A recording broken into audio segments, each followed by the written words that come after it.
The woman with the spare key.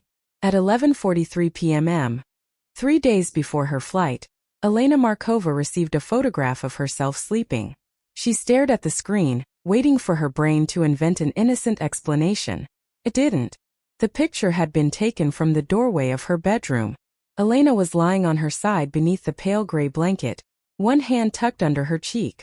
At the bottom of the image, the timestamp read 02:17 Tuesday. Tuesday had been yesterday. And Elena lived alone. Almost alone. Her cat, Milo, was sitting on the windowsill in the photograph, his yellow eyes reflecting the camera flash. For several seconds Elena could hear nothing except the refrigerator humming in the kitchen. Then another message appeared. Unknown number asterisk. Asterisk sorry. Wrong person. Asterisk. The photograph vanished before she could save it. Elena jumped from the sofa. Milo. The orange cat lifted his head from his basket. She checked the front door first. Locked. The chain was in place. The balcony door was closed. The windows were shut. She searched the bathroom, kitchen, guest room, wardrobe, even the narrow storage closet where nobody larger than a child could have hidden. Nothing. Still, Elena barely slept that night. And by morning she had convinced herself that there had to be a rational explanation. There always was. At 30 years old, Elena had built her life around rational explanations. She worked as a senior biomedical analyst for a private research institute in Prague, and in 4 days she was scheduled to fly to Singapore for a 3-week international conference. It was the biggest professional opportunity she had ever received. She would present research in front of scientists whose papers she had studied at university. Missing the conference was not an option, but neither was leaving Milo alone. Her mother lived hundreds of kilometers away. Her closest friend, Nora, was traveling through Spain with her husband. The neighbor Elena trusted was recovering from surgery. So 2 weeks earlier, Elena had posted an advertisement looking for someone who could stay at her apartment during the day, feed Milo, clean, cook a few meals for Elena's return, water the plants, and generally make sure the place remained occupied. She had interviewed 4 people. The 5th had seemed perfect. Her name was Marina Volkova, 46 years old. Soft voice, gray-green eyes, modest clothes. She had arrived carrying a folder containing references from 3 previous employers. I understand how difficult it is to trust someone with your home, Marina had said. That sentence had impressed Elena. Most applicants talked about money. Marina talked about trust. She claimed she had raised 3 children, cared for elderly relatives, worked as a cleaner for more than 15 years, and adored animals. Milo, suspicious of almost everyone, had approached her immediately. Marina had knelt down. Well, hello, handsome. Milo had rubbed his head against her hand. That had settled it. Elena hired her the same afternoon. Now, after the photograph, the memory of Marina kneeling beside the cat no longer seemed comforting. It seemed different. Too easy. At 9 the next morning Marina arrived for her scheduled trial day. Elena watched her through the video doorbell before opening.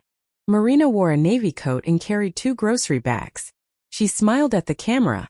Elena unlocked the door. Good morning. Good morning, dear. Marina stepped inside. You look tired. Elena forced a laugh. Bad sleep. Marina removed her shoes and immediately went toward the kitchen as if she already lived there. I brought ingredients for soup. You'll be eating hotel food for 3 weeks. You need something homemade before you leave. Normally Elena would have appreciated the gesture. Today she followed Marina. Did you come here yesterday? Marina stopped. Only for a second. But Elena noticed. Yesterday. Yes. No. You're sure? Marina turned around. Her expression changed from surprise to concern. Elena, of course I'm sure. I got a strange photograph last night. What kind? A photo of me sleeping. Marina's face drained of color. Not dramatically. Just enough. Elena felt something tighten in her stomach. Sleeping. Marina repeated. Yes. In your bedroom? Elena nodded.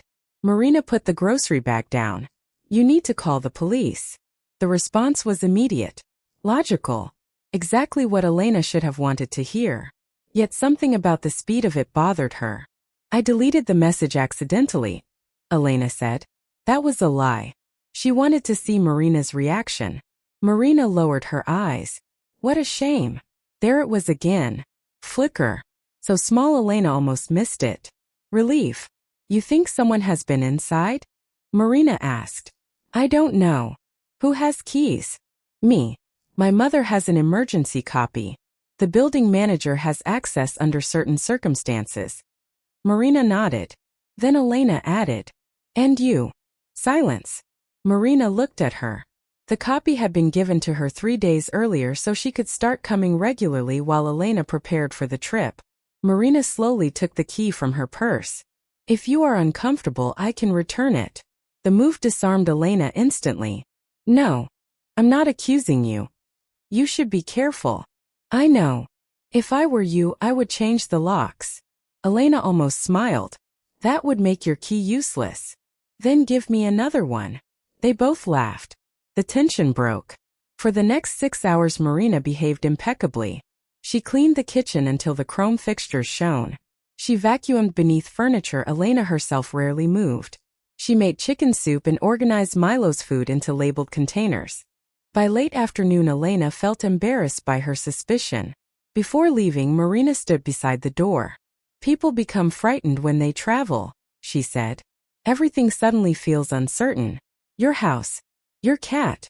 Whether you forgot something. Maybe. But I promise you one thing. Marina placed a hand over her heart. When you come back, everything will be exactly where you left it. 3 weeks later, Elena would remember those words while standing outside her own apartment, realizing that almost nothing inside belonged to her anymore. But that evening she believed Marina. Completely. 2 days later Elena packed. Laptop. Documents. Conference badge. 3 suits. 2 dresses. Shoes. Chargers. Medication. Passport. She placed her jewelry box inside the bedroom wardrobe before hesitating. Most of it wasn't particularly expensive, except for one piece. Her grandmother's diamond bracelet. The bracelet had survived war, displacement, bankruptcy, and 3 generations of women who refused to sell it, even when they desperately needed money. Elena rarely wore it, but it was insured for nearly €28,000. She considered taking it with her, then laughed at herself. I'm going to a scientific conference, not a royal wedding. She placed the bracelet inside the jewelry box. Then she moved the box. Instead of leaving it in the wardrobe, she opened a loose panel beneath the bottom shelf and slid it inside a narrow hidden compartment. Her father had built it years earlier. Almost nobody knew it existed. Elena closed the panel. Milo watched from the bed. You didn't see anything. The cat blinked. Her phone buzzed. Marina. Asterisk, do you still leave Friday morning? Asterisk. Elena typed. Asterisk, yes. Taxi at 6 o'clock. Asterisk. 3 dots appeared. Then. Asterisk, perfect. I'll come at 8 o'clock to feed Milo. Asterisk. Elena stared at the word. Perfect. She didn't know why it unsettled her. Friday morning arrived in darkness and rain. At 5:52, Elena dragged her suitcase toward the front door. Milo followed. The moment she picked up her coat, he began meowing. Oh, don't do that. He meowed louder. You're going to be spoiled for 3 weeks. Milo stood directly in front of the door. When Elena moved him aside, he returned. Again. And again. Finally she picked him up. His body felt unusually tense. It's okay. The cat suddenly twisted in her arms and hissed. Not at Elena. At the hallway behind her. Elena turned. Nothing. The apartment was silent. Milo. His fur remained raised.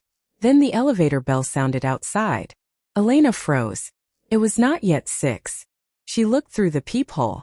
A man stood near the elevator. Tall. Broad shoulders. Black jacket.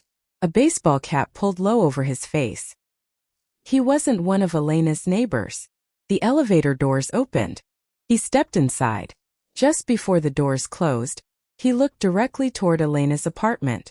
She stepped away from the peephole. Her pulse quickened. The taxi driver called. Ms. Markova? I'm downstairs. I'm coming. She checked the lock twice after leaving. Inside the taxi she sent Marina a message. Asterisk, there was a strange man on my floor this morning. Please be careful. Asterisk. Marina responded almost immediately. Asterisk, what did he look like? Asterisk. Elena described him. This time there was no quick response. 5 minutes passed. Then 10. Finally. Asterisk, probably someone visiting a neighbor. Asterisk. That should have calmed her. Instead, Elena looked back at the apartment building through the rain-streaked window until it disappeared. At the airport, the strange feeling remained. She bought coffee, checked in, passed security, answered work emails. Still, something bothered her. Then she realized what it was. The photograph. She opened the messaging app. The unknown number had deleted the image, but Elena had enabled automatic cloud backup months earlier. She searched. Nothing. Then she searched the recently synced media folder and found it. The photograph was still there. Elena enlarged it. Her sleeping body. Milo. Bedroom. Doorway. She zoomed into the right side. The image became grainy. There was the wardrobe, the mirror, a sliver of darkness near the bedroom door, and something reflected in the mirror. Elena stopped breathing. The person taking the photograph was partially visible. Only an arm and part of a torso. The sleeve was dark blue. Around the wrist was a bracelet. Silver. 3 circular charms. Elena had seen that bracelet before. Marina wore one just like it. Her boarding announcement sounded overhead. Elena stared at the image. Maybe it was coincidence. Thousands of women own silver charm bracelets. And if Marina had entered the apartment at 2 in the morning, how had she gotten past the chain on the door? Unless Elena had forgotten to use it. Unless the photo wasn't from Tuesday. Unless. Her phone rang. Marina. Elena hesitated before answering. Hello. Elena. Marina sounded breathless. What happened? I'm at your apartment. Elena straightened. You're early. I know. A pause. Then Marina whispered. Someone was here. Elena's blood turned cold. What? Your bedroom. What about it? The drawers are open. Elena stood so quickly her coffee spilled across the table. My wardrobe. Open. Marina, listen to me. Don't touch anything. I haven't. The police. Then Elena heard something through the phone. A sound behind Marina. A man's voice. Quiet. Close. Who are you talking to? Marina gasped. The call ended. Marina. Nothing. Elena called back. No answer. Again. No answer. A third time. The phone had been switched off. Elena stared at the departure board. Her flight was boarding. Her presentation was in 2 days. Her employer had spent thousands sending her to Singapore. But someone might be inside her apartment. Someone might have hurt Marina. She opened the airline app and almost canceled the flight. Then another message appeared. From Marina. Asterisk, everything is fine. My husband surprised me. He came because I told him about the strange man. Sorry if I scared you. Asterisk. Elena read it twice. Asterisk, your husband? Asterisk. Asterisk, yes. Sergey. He wanted to check the apartment. Asterisk. Elena frowned. She had never given permission for Marina to bring anyone inside. Before she could reply, Marina sent another message. Asterisk, nothing was stolen. I checked. Asterisk. That stopped Elena. She typed. Asterisk, how do you know? Asterisk. No response. Asterisk, Marina? Asterisk. Nothing. Then. Asterisk, I mean nothing looks stolen. Asterisk. Elena slowly sat down. The final boarding announcement sounded. Her colleague Daniel appeared beside her. There you are. They're about to close. Elena looked toward the gate, then at the photograph, then at Marina's message. She made a decision she would replay in her mind hundreds of times afterward. She boarded the plane. For the first 4 days, everything seemed normal. Marina sent photographs of Milo every morning. Milo sleeping on the sofa. Milo eating. Milo sitting beside the window. Milo stretched across Elena's bed. The apartment looked unchanged. Elena gradually relaxed. The conference consumed her days. Presentations. Meetings. Dinners. Networking events. On the 5th evening, she video called Marina. The housekeeper answered from Elena's kitchen. Look who misses you. She lifted Milo toward the camera. Elena smiled. Hey baby. Milo squirmed. Behind Marina, Elena noticed 2 coffee mugs on the counter. Do you have someone there? Marina glanced behind her. No. There are 2 cups. A beat. I used one earlier. Something moved in the hallway behind her. A shadow. Human. Elena's smile disappeared. Marina. Yes. Turn the camera around. What? Show me the apartment. Marina laughed. Elena, what is this? Please. Marina's expression hardened for less than a second. Then the warm smile returned. Of course. She rotated the camera. Kitchen. Living room. Balcony. Hallway. Empty. See. Bedroom. Elena. Show me. Marina walked toward it. The video froze. Marina? The image pixelated. Then the connection dropped. A message appeared 30 seconds later. Asterisk internet problem. Call tomorrow. Asterisk. Elena immediately called again. Rejected. She called a 3rd time. Rejected. Then she opened the home security application on her phone. Months earlier, she had installed a small camera facing the front entrance after packages repeatedly disappeared from the hallway. She rarely checked it. Now she did. The app loaded. Camera offline. Elena stared. It had gone offline 22 hours after her departure. She checked the activity log. The final recorded clip was available. Her finger hovered over the screen. Then she pressed play. The footage began at 7:16 the previous Saturday morning. Marina entered the apartment. Nothing unusual. 7 minutes later, the door opened again. A man stepped inside. Tall. Broad shoulders. Black jacket. Baseball cap. Elena recognized him immediately. The man from the elevator. He removed his cap. He was around 50. Marina walked toward him and kissed him. Elena felt her stomach drop. Sergey. The husband. But he wasn't alone. A teenage boy entered carrying 2 suitcases.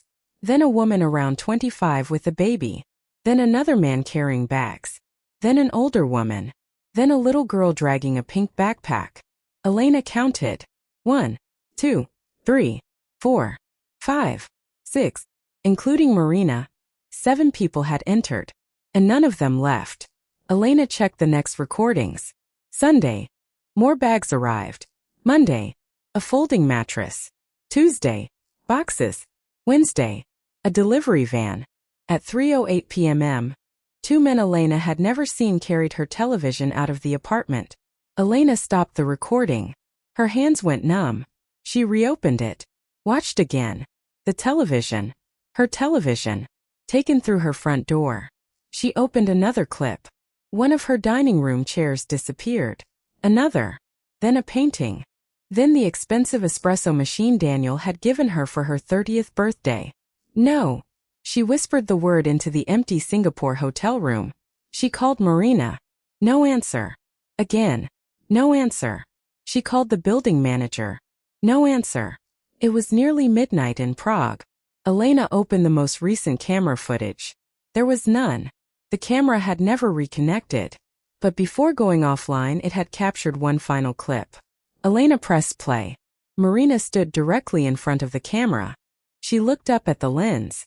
For the first time since Elena had met her, there was no warmth in her face. No kindness. No humility. She reached toward the camera, then stopped.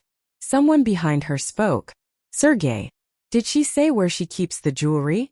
Marina answered. No. Then find it. Elena's heartbeat thundered in her ears. Sergey laughed. We have 3 weeks. Marina looked directly into the lens and smiled. Then the screen went black. Elena sat motionless on the edge of the hotel bed. 3 weeks. That was what they believed they had. But Marina had made one mistake. Elena no longer intended to be gone for 3 weeks. She opened her laptop. The earliest flight back to Prague left the following morning. She booked it. Then she called the police. And while the phone rang, Elena remembered something that made her fear turn into something colder. The hidden jewelry compartment. Her grandmother's bracelet was worth 28,000 euros. But the bracelet wasn't the most dangerous thing inside that compartment. Beneath the jewelry box was a sealed envelope her father had given her shortly before his death. Elena had never opened it. On the front, in his handwriting, were 6 words. Only open if someone enters the house. And for the first time in 7 years, Elena wondered whether her father had known that one day someone would. Elena landed in Prague 31 hours after discovering that 7 strangers were living in her apartment. She expected the police to be waiting. Instead, the first person she saw outside the terminal was Marina. Elena stopped walking. For one terrible second, neither woman moved. Marina stood across the arrivals hall in a beige coat, holding a bouquet of white flowers. Then she smiled. "Elena, you're back early." Elena's suitcase nearly slipped from her hand. "How did you know?" Marina's smile remained, but her fingers tightened around the flowers. "Know what?" "That I was coming back today." Silence. People streamed between them. Elena had deliberately told no one except the police and Daniel that she was returning. Marina stepped closer. "I came to pick up my sister." "What flight?" Marina blinked. "Excuse me. Your sister. What flight is she on?" Something cold entered Marina's eyes, then disappeared. "I don't remember the number." Elena understood. This was no coincidence. Marina had come for her. Perhaps to convince her not to go home. Perhaps to delay her. Perhaps for something worse. "My taxi is waiting," Elena said. "I can drive you." "No. Elena, please. You look exhausted." I said no. For the first time, Marina stopped pretending. Her smile vanished. "You shouldn't go to the apartment yet." Elena's heartbeat accelerated. "Why?" "There was a problem." "What problem?" "Sergey invited some relatives over. I told him not to." 7 people? Marina stared at her. Now she knew. Elena had seen the recordings. "You watched the camera." "I watched my television leave through my front door." Marina lowered the flowers. "Elena, I can explain everything." "Explain it to the police." She walked away. Marina grabbed her wrist. "Elena." Elena turned. "Take your hand off me." People nearby looked over. Marina released her. Then she whispered something Elena would remember during the trial months later. "You don't understand what you're walking into." 40 minutes later, Elena reached her building. 2 police officers were waiting outside. She had expected them to simply enter, remove Marina's family, and arrest whoever had stolen her belongings. Reality was more complicated. "Do you have identification showing this is your residence?" Officer Novak asked. Elena almost laughed. "My name is on the apartment." "I understand. We need documentation." She showed him everything. Identification, utility bills, property records on her phone. Then they took the elevator to the 6th floor. Elena walked toward apartment 61. She stopped. Her key didn't fit. She tried again. Nothing. The lock had been changed. "They changed my lock." Officer Novak knocked. No answer. He knocked harder. "Police." Movement came from inside. Whispering. A child crying. Then the door opened 10 centimeters. Sergey looked out. Elena recognized him immediately. The black-jacketed man. "What do you want?" "This is my apartment," Elena said. Sergey looked at her as if she were a stranger asking for directions. "No." Elena stared at him. "What?" "My family rents this apartment." Officer Novak stepped forward. "Sir, open the door." Sergey hesitated, then opened it. Elena entered her home, and almost didn't recognize it. Her white sofa was gone. The television was gone. Her antique cabinet was gone. Family photographs had been removed from the walls. Cheap blankets covered the floor. Children's clothes hung over her dining table. Someone had moved a mattress into the living room. The air smelled of fried onions and cigarette smoke.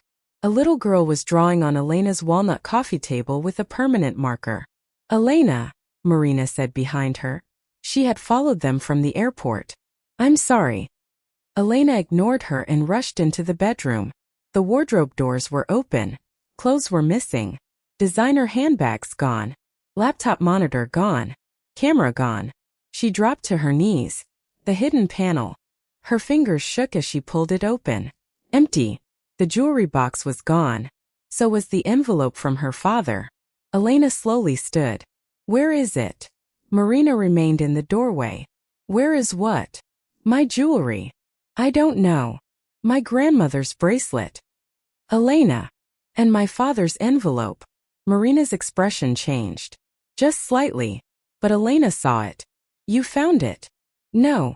You found the compartment. I didn't. Then why did your husband ask where I kept my jewelry?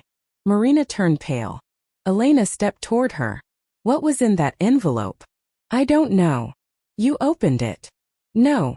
Marina. Sergei appeared behind his wife. That's enough. Elena looked at him. You sold my things. Sergei shrugged. Prove it. Officer Novak immediately turned toward him. That was a poor choice of words. Sergei smiled. But Elena noticed Marina wasn't smiling. She was frightened. Not of the police. Of the envelope. Over the next hour, officers photographed the apartment and took statements. Then something unexpected happened. One officer returned from the hallway holding several sheets of paper. Ms. Markova, we have a complication. What complication? Sergei folded his arms. Officer Novak showed Elena a document. It was a rental agreement.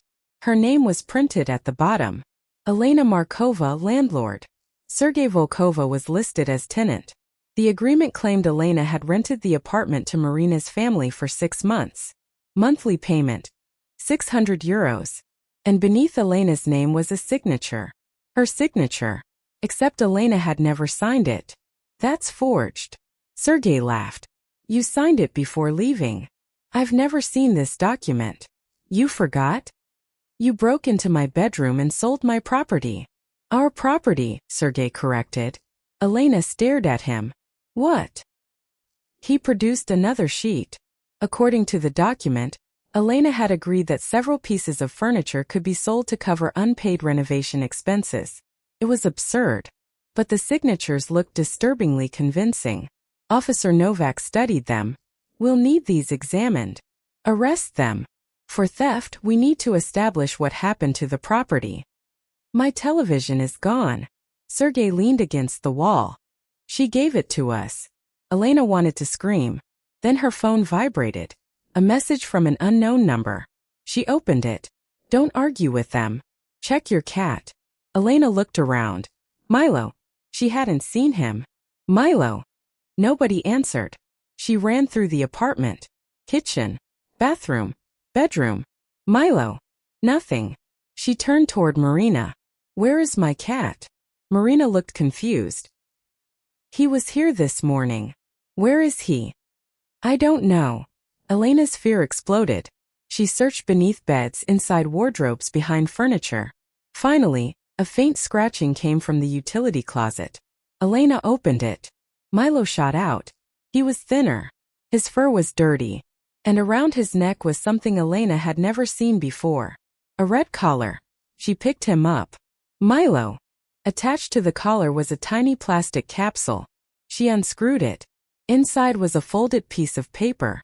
For words were written on it. Your father was right. Elena looked up. Everyone in the apartment was watching her. Except Marina. Marina was staring at the floor. That night, Elena refused to stay in the apartment. The police investigation had begun, but the forged documents complicated the immediate situation. Sergei and his relatives were ordered not to remove anything else while ownership and theft allegations were investigated. Elena took Milo to a hotel. At 2 a.m. Unable to sleep, she examined the red collar again. There was something beneath the lining. A micro SD card. She inserted it into her laptop. One video appeared. The recording showed Elena's bedroom. Marina stood beside the open hidden compartment. Sergei was behind her. He held Elena's jewelry box. Then he reached inside the compartment again and removed the envelope. Open it, Marina said. Sergei tore it open. He unfolded several papers. His face changed. What the hell is this? Marina took them. She read silently, then sat on the bed. No. What? This apartment. She looked toward the camera without realizing it was recording. It wasn't supposed to belong to Elena. Sergei grabbed the papers. Who's Victor? Marina whispered. Her father. No. Read the second page. Sergey did. His expression went blank. Then he said, Your name is here. Elena froze the video. Marina's name? She continued watching. Marina began crying. Not quietly. Not theatrically. She looked genuinely devastated. I thought he destroyed this. Sergey crouched in front of her. We sell everything and leave. No. We have maybe 2 weeks. No. Marina grabbed his arm. We can't leave now. Why? Marina looked at the documents again. Because if this is real, Elena has something worth far more than the apartment. The video ended. Elena sat motionless.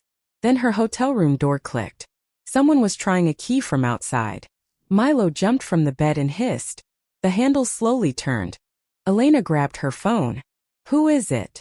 No answer. She called hotel security. The handle stopped moving. Footsteps disappeared down the corridor. Security arrived minutes later. Nobody was there. But the receptionist had disturbing news. Someone had called the front desk 20 minutes earlier claiming to be Elena's husband. He had asked for a replacement room key. The receptionist refused because the man couldn't provide identification. Elena knew exactly who it had been. Sergey. She called Officer Novak. Then she received another anonymous message. This one contained an address.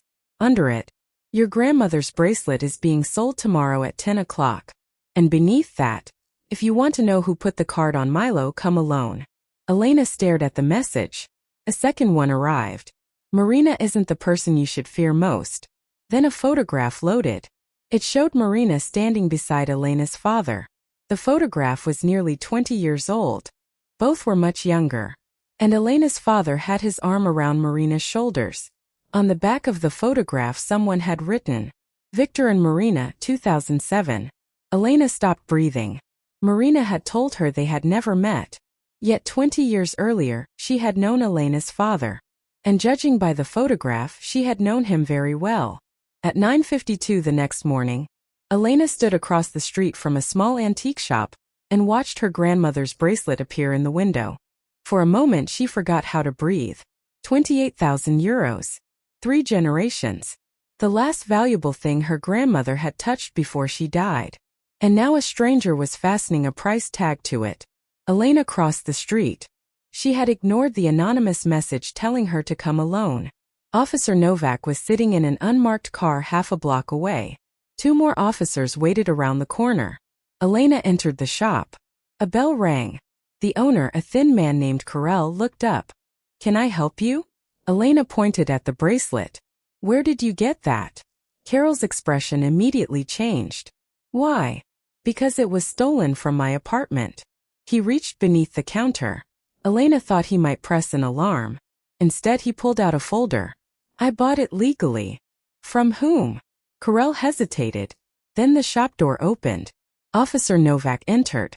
Perhaps you should answer. 10 minutes later the truth became worse. Karel had purchased the bracelet 2 days earlier for 6,000 euros. The seller had provided identification. The name on the receipt was Marina Volkova. Elena closed her eyes. That was enough. Marina had denied knowing where the jewelry was. Now there was paperwork proving she had personally sold it. Officer Novak photographed the receipt. Anything else? Karel swallowed. There were earrings. A camera. 2 watches. Elena's stomach turned. All hers. I don't know. Who came with Marina? Novak asked. Karel pointed toward the security camera. They reviewed the recording. Marina entered first. Then Sergey. And behind them came a third person. Elena leaned toward the monitor. No. It was Daniel. Her colleague. The man who had traveled to Singapore with her. The man who had stood beside her at the airport when she nearly canceled the flight. The man who had told her to board. Daniel appeared on the recording for less than 40 seconds. He spoke to Marina. Handed Sergey something. Then left. Elena's hands went cold. That's impossible. Officer Novak looked at her. You know him. I work with him. Was he at the conference? Yes. When did he return? I don't know. Daniel had told Elena he was staying in Singapore for another week. She immediately called him. He answered on the fourth ring. Elena, where are you? Singapore. Elena stared at the security footage. Are you sure? A pause. What kind of question is that? Turn on video. Elena, I'm in a meeting. Turn on video. Silence. Then Daniel hung up. 30 seconds later, a message appeared. Don't trust Marina. I can explain. Elena showed Novak. Another message arrived. Your father's letter is the reason this is happening. Then. Do not let Marina know I helped you. Elena typed one question. Helped me how? Daniel answered. Who do you think put the card on Milo? By noon, police had obtained enough evidence to question Marina formally about the sale of the bracelet. But Marina was gone. So was Sergey. When officers returned to Elena's apartment, they found only the older woman, the young mother, and the children. Most of the remaining suitcases had disappeared. Sergey had run. Marina had apparently gone with him. But they had left something behind. On Elena's kitchen table sat the original envelope from her father. Empty. Every document inside had been removed. Except for one handwritten note. Elena, if you are reading this, Marina has found you. Elena had to sit down. She read it again. Marina has found you. Not someone. Marina. Her father had written the housekeeper's name years before Elena ever met her. Officer Novak leaned over the table. When did your father die? 7 years ago. And Marina applied for this job 2 weeks ago? Elena nodded. So she didn't find you accidentally. No. For the first time, Elena understood the terrifying simplicity of it. The references. Milo liking her. The gentle voice. The perfect answers. Marina had never been a random housekeeper. She had come specifically for Elena. But why? Her phone rang. Daniel. Novak gestured for her to answer on speaker. Where are you? Elena demanded. Prague. I know. I can explain. You have 30 seconds. Daniel exhaled. Your father contacted my father 20 years ago. Elena looked at Novak. About what? The apartment. My apartment? It wasn't originally your father's. Elena felt her chest tighten. Whose was it? Daniel hesitated. Marina's mother's. Silence filled the kitchen. That's impossible. No. Your father bought it after a financial dispute. Marina believed he cheated her family. So she wants the apartment? At first. Daniel lowered his voice. Elena, the documents in that envelope weren't about ownership. What were they about? A bank account. Elena said nothing. Your father discovered Marina's husband was running a fraud operation years ago. Fake rentals, forged signatures, stolen property. Sergey used vulnerable homeowners and elderly people. Your father collected evidence. Elena looked at the forged rental contract lying inside an evidence bag. They're doing the same thing again. Yes. Why didn't my father go to the police? He tried. What happened? 2 days later, he was in the car accident. Elena stopped breathing. Her father's death had been ruled accidental. Rain. A sharp turn. Failed brakes.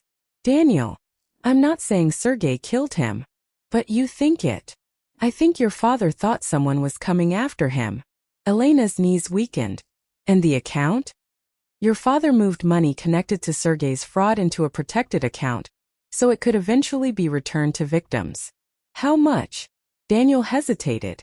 More than 2 million euros. Officer Novak immediately stepped closer. Where is the account? I don't know. But Sergey thinks Elena does. Elena suddenly understood why Sergey had tried to enter her hotel room. It wasn't about furniture. Or jewelry. They believed she possessed access to millions. But I don't know anything. Sergey doesn't believe that. Where are Marina and Sergey? I don't know. Daniel. I swear. Then why were you at the antique shop? Daniel went silent. Elena. Tell me. I bought your camera back. What? The camera Carell mentioned. Marina sold it first. I realized there might be evidence on the memory card. Why didn't you call the police? Because someone inside the investigation is feeding Sergei information. Officer Novak's face changed. Elena remembered the airport. Marina had known exactly when she was returning. Only Daniel and the police had known. Daniel whispered, "That's why Marina was waiting for you." Elena looked at Novak. "Who knew my flight?" Novak's jaw tightened. "Several people." Then Elena's phone vibrated. A photograph arrived from Marina. Sergei was sitting beside her. Behind them was a concrete wall. Marina looked terrified. Sergei was smiling. The next image showed the missing documents from Elena's father's envelope. Then came a message. "Midnight. Come to your father's old house. Bring the account password." Elena typed, "I don't have it." The response came instantly. "Yes, you do." Then another photograph appeared. Milo's red collar. Someone had circled the metal tag attached to it. Elena looked down at Milo. She removed the tag. She had assumed it contained his name and her phone number. Instead, engraved on the back were 8 characters. Letters and numbers. A code. Her father had ordered that tag shortly before he died. Elena had never questioned it. Officer Novak stared. "That could be the password." "No," Daniel said through the phone. "What?" "It's not the password." "How do you know?" "Because Victor told my father the password wasn't something Elena possessed." Elena frowned. "Then what is it?" Daniel answered quietly. "It's something Elena remembers." A childhood memory flashed through her mind. Her father kneeling beside her bed. A game they used to play. He would say numbers. Elena would answer with words. 7 meant home. 3 meant safe. 9 meant run. She had forgotten it completely. Until now. The apartment door suddenly slammed shut. Everyone turned. The lights went out. Milo hissed. Officer Novak drew his weapon. "Stay behind me." Footsteps came from the hallway. Slow. Deliberate. Then a man's voice spoke from the darkness. "Elena." She recognized it. Not Sergei. Not Daniel. It belonged to the building manager. The same man who had access to emergency keys. The same man who had told police he knew nothing. He stepped into the kitchen holding a flashlight. And in his other hand was a photograph. He placed it on the table. Elena's father. Marina. Sergei. And the building manager. All 4 standing together 20 years earlier. "You've been asking the wrong question," he said. Elena stared at him. "What question?" "You keep asking why Marina came into your home." He looked at the forged contract. "She didn't come to steal your apartment." "Then why?" The manager looked directly at Elena. "She came because Sergei threatened her family." Elena felt the room tilt. "What?" "And if you want to know who actually planned the sale of your belongings." He pointed toward the photograph. "You need to understand that Marina was never the leader." Elena's phone rang. Unknown number. She answered. A distorted voice whispered, "Don't believe him." Then a live video appeared. Marina was tied to a chair. Her face was bruised. Sergei stood behind her. But someone else walked into frame. Someone wearing a police uniform. Elena looked at Officer Novak. Then back at the screen. The uniformed man leaned toward the camera. And Elena recognized him. He was one of the officers who had entered her apartment the day before. He smiled. "Midnight, Elena." Behind him, Sergei placed a hand on Marina's shoulder. The officer continued. "Bring the code, or the housekeeper who stole your life won't live long enough to spend 3 years in prison." The video went black. And Elena finally understood the scale of what she had walked into. Her stolen furniture had only been the beginning. At 11:57 p.m. Elena stood outside the abandoned house where her father had spent the final year of his life. She had been told to come alone. She didn't. Officer Novak was somewhere beyond the trees with an investigative unit he trusted personally. Daniel waited in a car 2 streets away. But Elena carried no weapon. Only Milo's metal tag. And a lie. She still didn't know the password. The front door opened before she knocked. Sergei stood inside. 3 minutes early. Where's Marina? Alive. For now. He smiled. You learn quickly. Elena entered. The house smelled of dust and damp wood. Almost everything had been removed after her father died. Yet one thing remained. His old grandfather clock. It had stopped at 7:39. Sergei led her downstairs. Marina sat tied to a chair. Her lip was bleeding. Beside her stood Officer Merrick, the policeman Elena had seen in the video. So, Merrick said, the daughter finally comes home. Elena held up the tag. I brought the code. Sergei reached for it. She closed her fist. Marina first. Sergei laughed. You're negotiating? Yes. With what? The only thing you need. Marina suddenly looked at Elena. Don't give it to them. Sergei struck the back of Marina's chair. Quiet. Elena flinched. Marina didn't. Instead, she stared directly at Elena. Your father hid everything in pairs. Sergei grabbed Marina's hair. I said quiet. Pairs. The word struck Elena strangely. Her father loved puzzles. 2 clues. 2 meanings. 2 places. Elena looked down at the tag. 8 characters. Maybe Daniel was right. It wasn't the password. It was a direction. Where are my father's documents? Elena asked. Merrick held up a folder. Safe. And the money? That depends on you. I don't know the password. Sergei's smile disappeared. Wrong answer. I'm telling the truth. He stepped closer. Then remember. Elena looked at Marina. Why did you take the job? Marina's eyes filled with tears. Sergei owed people money. You sold my belongings. Yes. My grandmother's bracelet. Yes. You forged my signature? Marina lowered her head. Yes. Each answer hurt more because Marina didn't deny it. I trusted you. I know. You slept in my home. You fed my cat. You smiled at me while your family carried my life out through the door. I know. Why should I care what happens to you? Marina looked up. You shouldn't. That answer stopped Elena. Marina swallowed. I came because Sergei told me we would take a few valuable things and leave. Then he found Victor's letter. Everything changed. You knew my father. Yes. How? Marina looked toward Sergei. He tightened his jaw. Tell her, Elena said. Marina whispered. Your father saved my life. Sergei stepped forward. Enough. But Marina continued. 20 years ago, I tried to leave Sergei. Victor helped me hide. He collected evidence against him. Elena stared at Sergei. The apartment? My mother owned it, Marina said. But she sold it willingly to Victor. Sergei lied to me for years. He told me Victor stole it. So you hated my father because Sergei told you to? Yes. And you came after me because of another lie. Marina nodded. Sergei suddenly slapped her. Elena screamed. At the same instant, something crashed upstairs. Merrick reached for his gun. Who came with you? No one. Liar.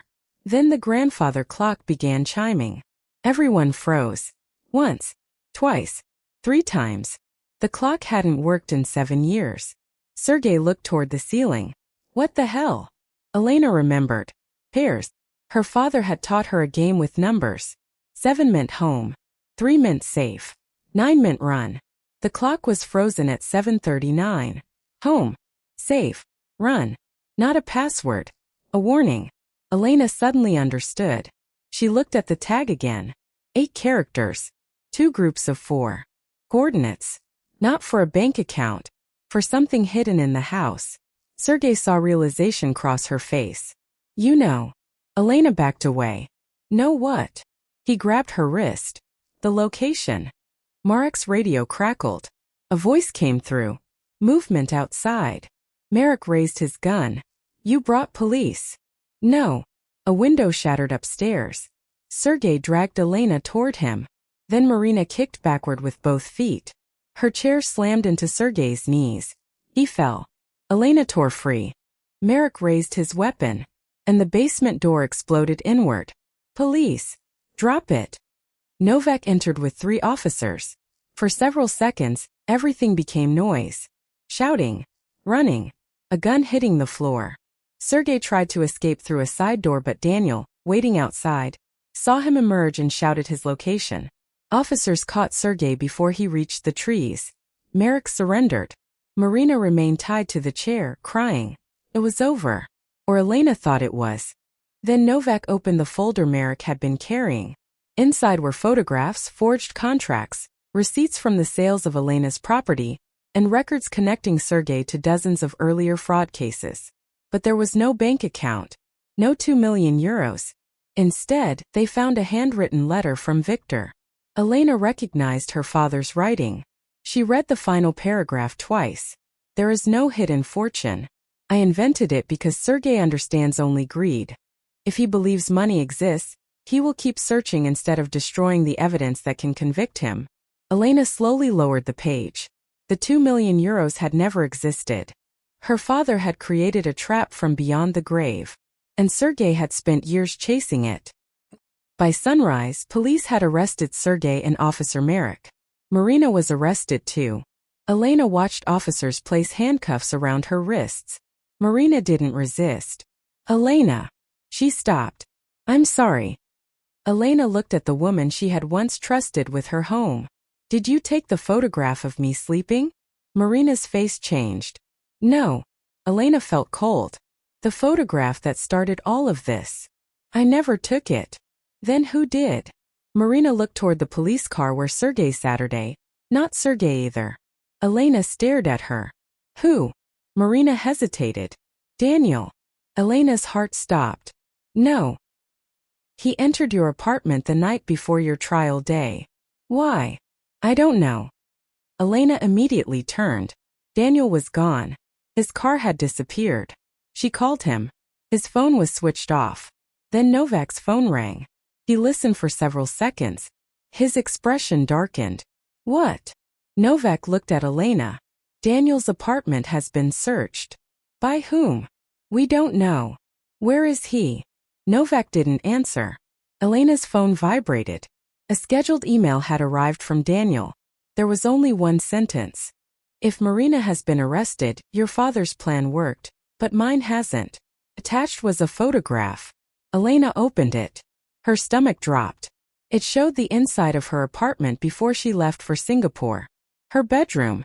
Elena asleep. The photograph had been taken from the doorway. The same photograph sent from the unknown number. But this version was wider. And in the mirror, the photographer's entire face could be seen. Daniel. Beneath the photograph, he had written, I needed you to become suspicious of Marina before you left. I just didn't expect you to come home so soon. Then another line appeared. There is one thing your father lied about. Elena scrolled down. The money is real. And at the bottom. I found it first. Elena stared at the screen as police cars surrounded her father's house. Sergei had been caught. Marina would face trial. Her stolen property could finally be traced. But the man Elena had trusted most had disappeared. And somewhere with him was the secret that had started everything. 6 months later, Elena sat in the courtroom and listened as Marina finally told the truth. Everything had begun with Sergei. He had convinced Marina that Elena's father had stolen her family's apartment and hidden millions. When Elena advertised for a housekeeper, Marina recognized her name and applied deliberately. Once Elena left for Singapore, Marina brought Sergei and their relatives into the apartment. First, they planned to stay only a few days. Then greed took over. They changed the locks, forged a rental agreement, and began selling everything they could carry. Elena's television, furniture, electronics, designer clothes, jewelry, and family possessions. The total loss exceeded €90,000. But Daniel had secretly discovered what they were doing. His mysterious photograph had been intended to frighten Elena into becoming suspicious. Later, he planted the memory card on Milo. His final claim about the hidden millions, however, was another deception. There was no fortune. Elena's father had invented it as bait to expose Sergei's criminal network. Daniel disappeared because he had stolen evidence connected to the case, hoping to sell it to people implicated in Sergei's previous frauds. He was arrested at the Austrian border 11 days later. The most important evidence was recovered with him. The trial lasted 7 weeks. Sergei received a lengthy prison sentence for fraud, theft, forgery, and intimidation. His relatives who had knowingly helped sell Elena's belongings were ordered to repay their share of the losses and received additional fines. Then Marina stood for sentencing. She had cooperated with investigators. She had also been manipulated and threatened by Sergei. But the judge made one fact unmistakably clear. Fear did not erase what she had done. Marina had entered Elena's home under false pretenses. She had sold her possessions. She had forged documents. And she had betrayed the trust of a woman who had handed her the keys willingly. The sentence was 3 years in prison. Marina closed her eyes. Elena felt no satisfaction, only finality. A year later, Elena returned from another conference. This one lasted 4 days. When she reached her apartment, she stopped outside the door. New lock, new security system, new furniture inside. Many of the stolen objects had been recovered, including her grandmother's bracelet. Others were gone forever. Elena unlocked the door. Milo! The orange cat appeared immediately. She smiled and picked him up. On the kitchen table lay one final envelope recovered from Daniel's belongings. It was from her father. Elena had waited months to open it. Now she did. Inside was no password, no secret account, no hidden fortune, only a letter. Her father had written, "A house is valuable because of what we trust it to protect. If someone takes the things inside, they have stolen property. If they make you afraid to come home, they have stolen something greater. Never let them keep that too." Elena looked around. For months, the apartment had felt contaminated by strangers. Tonight it finally felt like hers again. She opened the balcony door and let the evening air inside. Milo jumped onto the sofa. Elena laughed. Then someone knocked. For an instant her body froze. 3 knocks. She walked toward the door and looked through the camera. Her mother stood outside holding dinner. Elena opened the door. "You could have told me you were coming." Her mother smiled. "And ruin the surprise?" Elena stepped aside. "Come in." Then she locked the door behind them. Not because she was afraid. Because this was her home. Her key. Her choice. And no one would ever take that from her again.